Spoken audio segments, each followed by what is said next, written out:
Pemirsa, seorang santriwati meninggal setelah sebuah bangunan pondok pesantren di Situbondo ambruk. Sejumlah santri juga alami luka-luka.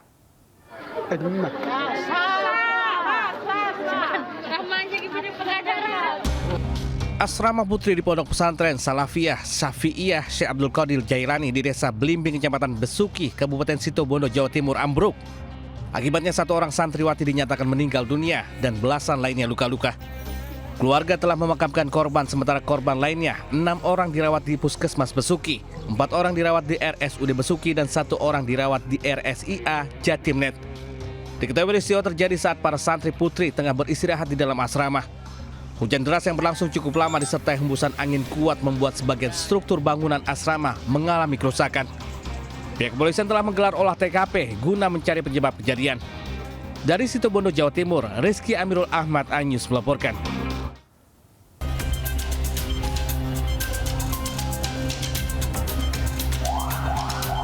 Posko di Gor Desa Cibodas hingga Rabu malam masih merawat 10 pasien yang diduga keracunan menu MPK di Lembang, Bandung Barat, Jawa Barat.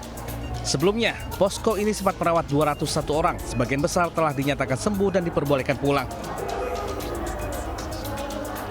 Sementara itu, orang tua siswa korban dugaan keracunan MBG mempertanyakan keracunan berkali-kali terjadi di Bandung Barat.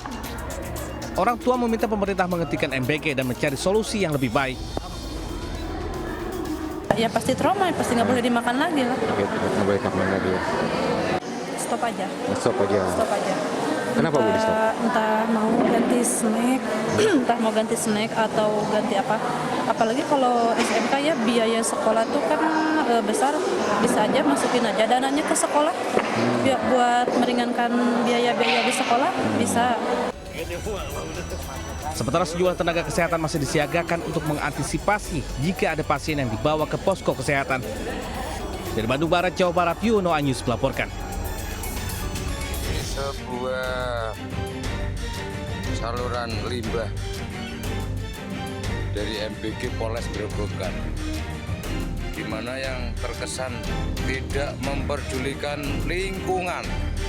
Video amatir seorang warga yang marah di Desa Keranggan Harjo, Kecamatan Toroh, Grobogan, Jawa Tengah viral di media sosial.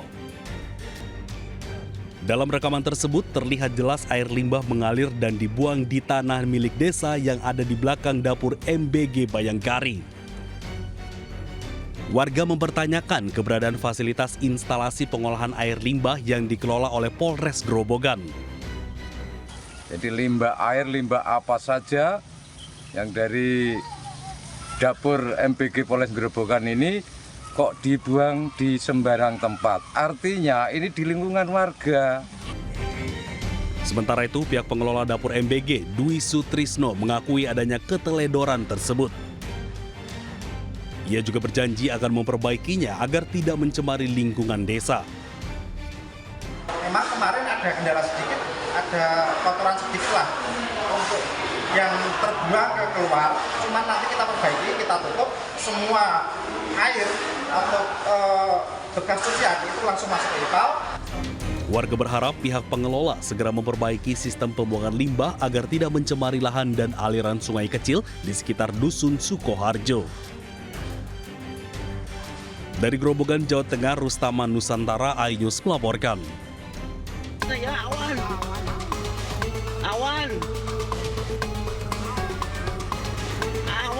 Fenomena puluhan awan hitam ini membuat heboh jagat maya setelah viral di media sosial. Puluhan awan hitam ini berjatuhan di areal pesawahan di pemukiman warga di Dusun Kondang, Desa Tanjung Rasa Kaler, Kecamatan Patok Besi, Subang, Jawa Barat. Ukuran awan hitam tersebut bervariasi, mulai dari diameter 10 cm hingga lebih dari 1 meter. Fenomena tersebut terjadi pada hari Jumat lalu. Saat kejadian tidak ada hujan ataupun angin yang besar. Tiba-tiba turun awan hitam berbau asam tersebut. Gak tahu kenapa ada awan hitam banyak.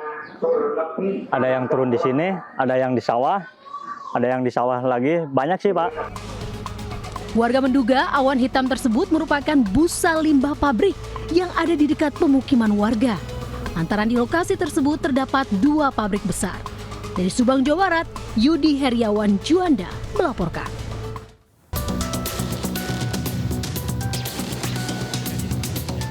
Polisi menangkap seorang pria berusia 35 tahun di parkiran sepeda motor di salah satu apartemen di Surabaya, Jawa Timur.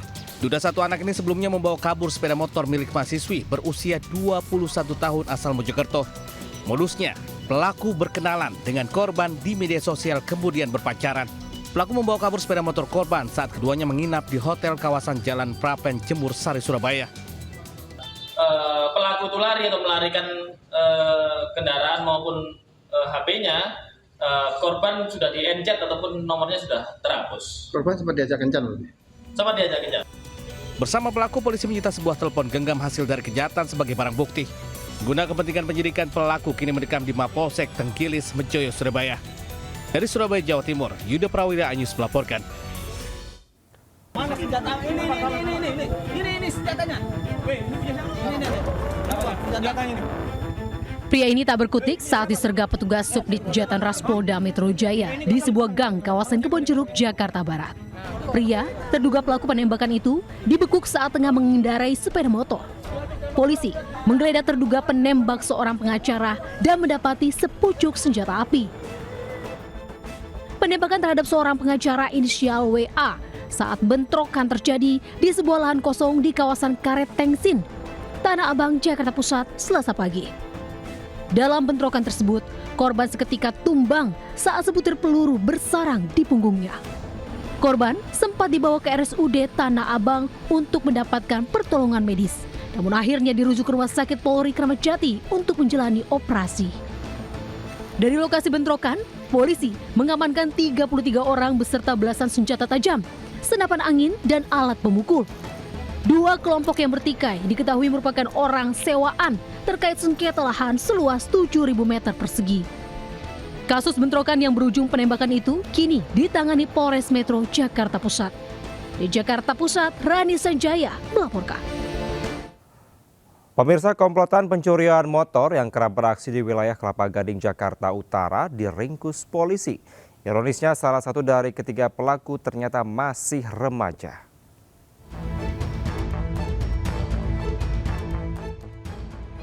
Aksi komplotan pencuri motor beraksi di Jalan Pegangsaan 2, Kelapa Gading, Jakarta Utara, Kamis lalu terekam CCTV. Dua pelaku mengambil motor incarannya yang tengah terparkir di depan rumah dan seorang pelaku lainnya menunggu di atas motornya sambil memantau situasi. Korban yang tengah beristirahat di dalam rumah menyadari motornya diambil, langsung berteriak meminta tolong dan mengadangnya hingga dua pelaku JA dan AS berhasil ditangkap warga sekitar. Sementara seorang pelaku S berhasil kabur namun ditangkap di rumahnya di Tanah Merah, Koja, Jakarta Utara. Ironisnya, salah satu dari tiga kawanan pelaku masih di bawah umur. Kanit Reskrim AKP Gigi Tarlim sebelah saya mendapat informasi bahwa ada pencurian kendaraan bermotor yang dilakukan oleh 3 orang pria remaja tidak dikenal. Kronologinya ialah saudara N, korban pulang kerja kemudian parkir motor di depan rumah. Kini, para pelaku dijerat pasal 363 KUHP tentang pencurian dan pemberatan dengan ancaman penjara 7 tahun. Di Jakarta, Sofian Firdaus melaporkan.